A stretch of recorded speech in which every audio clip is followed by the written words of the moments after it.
When We Were Alone, David A. Robertson and Julie Flett.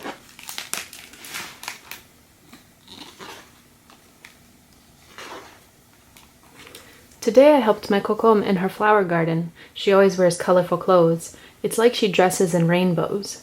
When she bent down to prune some of the flowers, I couldn't even see her because she blended in with them. She was like a chameleon. "Nokom, why do you wear so many colors?" I asked. Nokom said, "Well, no sisim. When I was your age, at home in my community, my friends and I wore many different colors.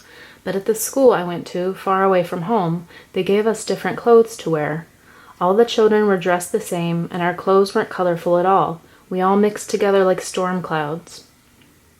"Why did you have to dress like that?" I asked. "They didn't like that we wore such beautiful colors," Nokom said. "They wanted us to look like everybody else." But sometimes in the fall, when we were alone and the leaves had turned to their warm autumn hues, we would roll around on the ground. We would pile the leaves over the clothes they had given us, and we would be colorful again, and this made us happy. "Now," Nokom said, "I always wear the most beautiful colors." After I helped with the flowers, we went over to the back gate. There were vines covering the gate, and they reached all the way to the ground. When my kokom turned to fix the latch, I saw that her braid hung almost as low as the vines. It was like she had a tail.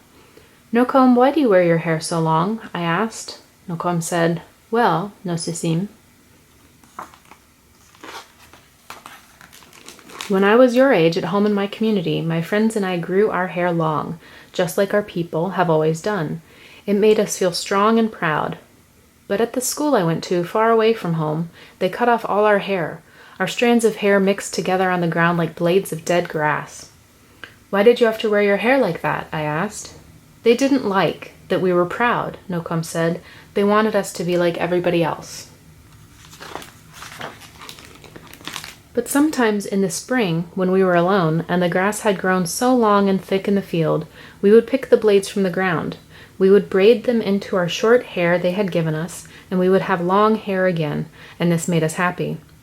"Now," Nokom said, "I always wear my hair very long." After my kokom had fixed the latch, I followed her to the birdhouse. There was a bird flying through the air like a jingle-dress dancer. She fed the bird and whispered, "Napanyasis, misi so, tamisi kitien, amasiki sien," and her words sounded just like a poem. "Nokom, why do you speak in Cree?" I asked.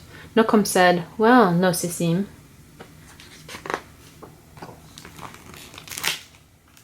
When I was your age, at home in my community, my friends and I always spoke our language. But at the school I went to, far away from home, they wouldn't let us speak our words. All the children used their strange words, and we didn't understand them at all. Our voices blended together like a flock of crows. "Why did you have to talk in their language?" I asked. "They didn't like that we spoke our language," Nokom said. "They wanted us to talk like everybody else." But sometimes in the summer, when we were alone and our teachers weren't anywhere around the place we would whisper to each other in Cree. We would say all the words we weren't allowed to say so that we wouldn't forget them, and this made us happy. "Now," Nokom said, "I always speak my language." After our gardening work was done, I sat with my kokom in the backyard. Her brother came and sat with us. He comes over all the time. We drank tea and ate bannock. The tea was hot and sweet, and the bannock was moist and warm and melted in my mouth. My kokom and my uncle talked and laughed like children. "Nokom, why do you and Nokomis always spend time together?" I asked. Nokom said, "Well, no sisim." When we were your age, at home in our community, being with family was the most important thing.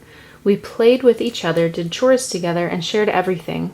But at the school I went to, far away from home, they wouldn't let us be together. My brother and I were separated like day and night. "Why were you and Nokomis separated?" I asked.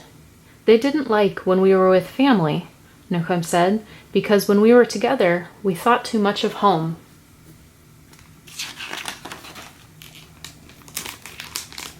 But sometimes in the winter, when we were alone, and we were sure nobody could see us, we would find each other.